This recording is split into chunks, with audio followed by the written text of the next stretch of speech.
അപ്പൊ കഴിച്ച് നമ്മളെ മീൻ നല്ലോണം പൊരിഞ്ഞോണ്ടിരിക്കുന്ന അജീമ് ബായത് വെള്ളം ഇറക്കി കുത്തിരിക്കുകയാണ്. എനിക്ക് തരും എന്തായാലും. ഓക്കെ, അതിന്റെ മുന്നേ നമുക്ക് എന്തെങ്കിലും വേറെന്തെങ്കിലും അടിക്കാൻ പറ്റുമോ? ജ്യൂസ് അടിക്കാൻ പറ്റിയ എന്തെങ്കിലും ഉണ്ടോ? ഈ ഫ്രിഡ്ജിലൊന്നും കാണുന്നില്ലല്ലോ. ഇവൻ എന്തെന്ന് ഇത് ഒരു കാര്യം. ആ ബിസ്ക്കറ്റ് എല്ലാം പൊട്ട ഇറച്ചിയാണത്, ഇറച്ചിയാണ് ബിസ്ക്കറ്റ്. ജ്യൂസ് അടിക്കാൻ ഒരു സാധനം ഇല്ല, അതുകൊണ്ട് ഇവിടെ ഇനി കുറച്ചിറക്കി എടുക്കാം, അതായിരിക്കും നല്ലേ. അപ്പൊ ഞങ്ങള് രണ്ടുപേരും ഇനി ചോറാവാൻ വേണ്ടി വെയിറ്റ് ചെയ്ത് നിൽക്കാണ് അല്ലേ അസീമ അല്ലേ?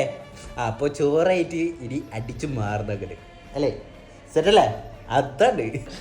അപ്പോ അസീം നമുക്ക് സാധനം ഒപ്പിച്ചത് ഇതാ ഒന്ന് ഇഞ്ചി ഇനി ഒന്നടക്ക് എവിടെ എവിടെ എവിടെ എവിടെ സാധനം എവിടെ?